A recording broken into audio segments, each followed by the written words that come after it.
The Kestrel's Mercy limped through the Sol system's outer rim, trailing plasma from its starboard thrusters like blood in water. Commander Maya Okonkwo gripped the armrest of her captain's chair, watching the damage reports cascade across her neural interface. 3 months of running from the Zarathi Dominion had reduced her once proud frigate to a barely functional wreck. "Ryan, how long until we reach Earth?" she asked, her voice steady despite the ship's groaning hull. Lieutenant Ryan Chen looked up from the navigation console, his face pale in the emergency lighting. 18 hours at our current speed. But Maya, the treaty.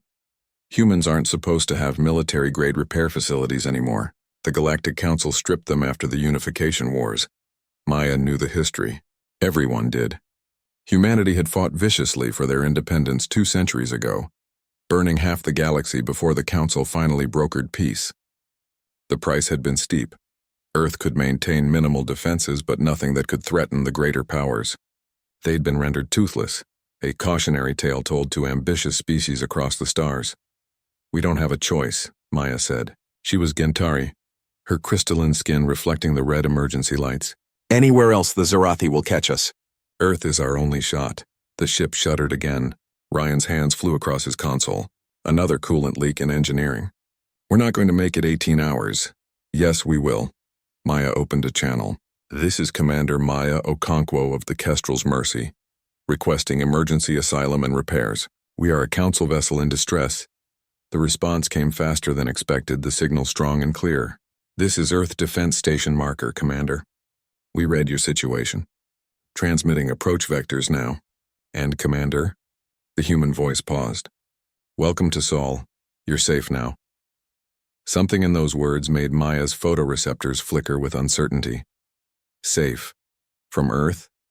12 hours later, the Kestrel's Mercy settled into Earth's orbital shipyard, and Maya understood why humanity had agreed to their restrictions so readily.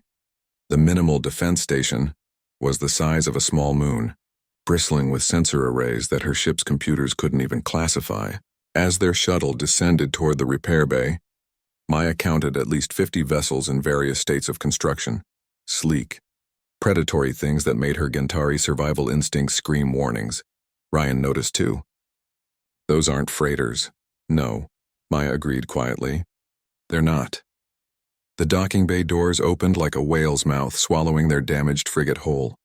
A human woman waited at the airlock, her gray uniform crisp and professional.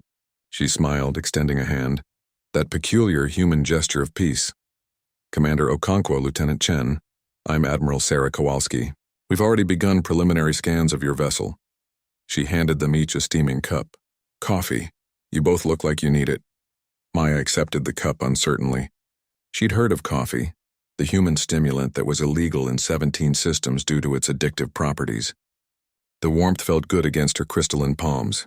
"Admiral, the treaty," Maya began, "prohibits us from maintaining offensive military capabilities beyond our system," Kowalski finished, her smile never wavering. "It says nothing about defensive upgrades, theoretical research, or humanitarian assistance to council vessels in distress." She gestured for them to follow. "Come, let me show you what we can do." The repair bay was a cathedral of human engineering. Maya watched in stunned silence as automated systems she didn't recognize swarmed over the Kestrel's Mercy, their movements precise and purposeful.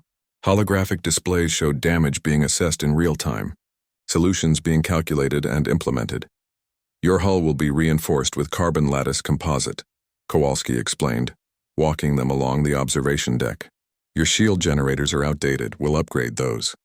Your weapon systems are, well, frankly, they're garbage by our standards. We'll fix that too." "This will take weeks," Ryan protested. "The Zarathi will arrive in 4 days," Kowalski interrupted. "Yes, we know. We've been tracking them since they entered our sensor range 3 hours ago."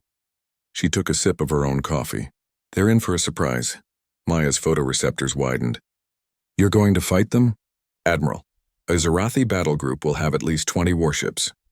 The Council wrote a treaty that we've followed to the letter," Kowalski said, her voice taking on an edge. "We haven't left Sol, we haven't threatened anyone. But they're coming into our system, pursuing a council vessel we've granted asylum." She turned and Maya saw something ancient and predatory in her eyes. "That makes them our problem." 4 days later, Maya stood on the bridge of the Kestrel's Mercy, barely recognizing her own ship. Every system hummed with quiet power. The view screen showed 18 Zarathi warships dropping out of hyperspace at the system's edge, their hulls dark and angular, designed to inspire fear. Then Earth's fleet emerged. Not 50 ships. Not 100. Maya counted over 300 vessels rising from Earth like a swarm of angry hornets, each one broadcasting weapon locks and targeting solutions. They moved with perfect coordination, a dance of controlled violence that made the Zarathi formation look clumsy by comparison. The human channel opened across all frequencies. Zarathi Battle Group, this is Admiral Kowalski of Earth Defense. You are in violation of Sol territorial space while pursuing a vessel under our protection. You have one opportunity to withdraw. The Zarathi commander's response was predictable. Humans do not have the authority. We have the capability, Kowalski interrupted. Would you like a demonstration? What happened next would be studied in military academies for generations. Earth's fleet didn't fire a shot. Instead, they activated weapon systems the galaxy had never seen. Graviton pulses that disabled Zarathi shields, electromagnetic cascades that fried their navigation, and something the humans called consciousness disruption fields that left the enemy crews disoriented but unharmed.